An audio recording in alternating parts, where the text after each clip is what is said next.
Les assises sur l'employabilité et l'entrepreneuriat des étudiants offrent un cadre idéal pour répondre aux attentes du marché du travail, encourager l'esprit d'initiative chez les jeunes et leur fournir les outils et connaissances nécessaires pour créer leur propre entreprise.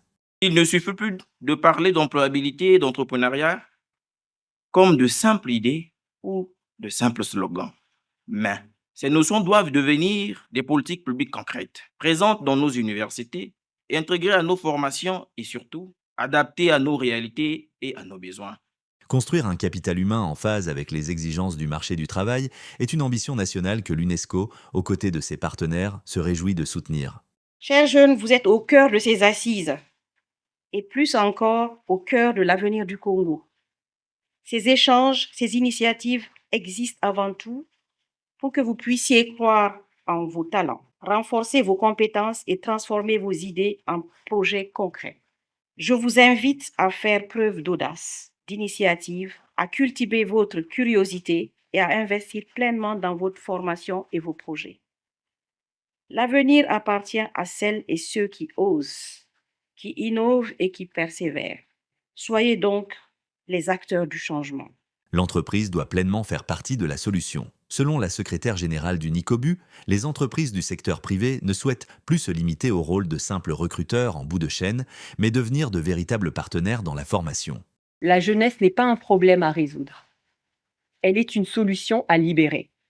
Nous devons tous, entreprises, universités, États et partenaires, conjuguer nos efforts pour transformer les aspirations en emplois, les idées en entreprise, les diplômes en opportunités concrètes. Selon la ministre de l'Enseignement supérieur, ces assises offrent notamment l'occasion de mettre en œuvre le manifeste pour la diplomatie scientifique francophone de l'Agence universitaire de la francophonie qui vise à lutter contre le chômage. Elles permettent également d'accompagner la nouvelle orientation du KMS en faveur de la professionnalisation des jeunes diplômés, ainsi que d'appliquer les décisions de la CEMAC en matière d'enseignement supérieur, invitant les États à s'inspirer d'une formule élégante, S plus SP égale E, autrement dit, savoir, sachant plus savoir professionnel, égale efficacité.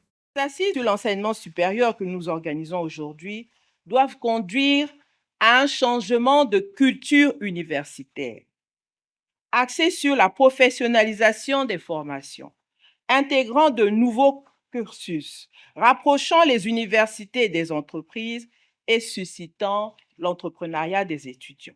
Les assises nous fournissent donc l'opportunité d'associer et de tous ces acteurs et de participer à la co-construction de l'écosystème de l'enseignement supérieur. L'une des priorités de ces assises est d'établir une cartographie détaillée des compétences les plus recherchées par les entreprises.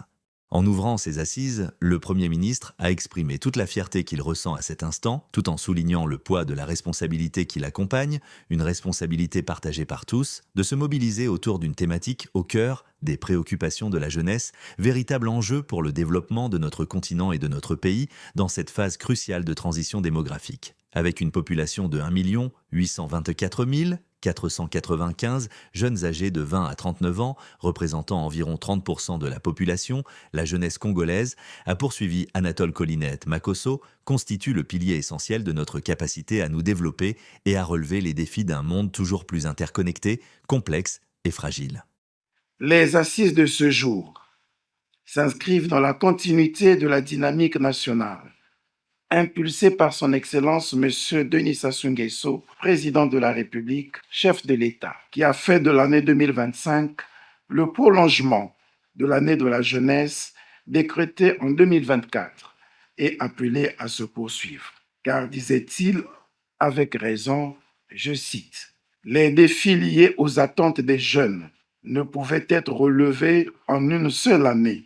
Pour atteindre les objectifs visés par cette résolution salutaire, il nous faut poursuivre les efforts en cours avec plus de détermination et d'intensité. » Fin de citation. S'adressant aux étudiants, le chef du gouvernement leur a rappelé qu'ils sont la raison d'être de ces assises. Il a souligné qu'ils représentent la ressource la plus précieuse du pays, le socle sur lequel repose le développement de notre société. Enfin, il les a encouragés à faire valoir leur force de proposition en participant activement aux travaux de ces assises.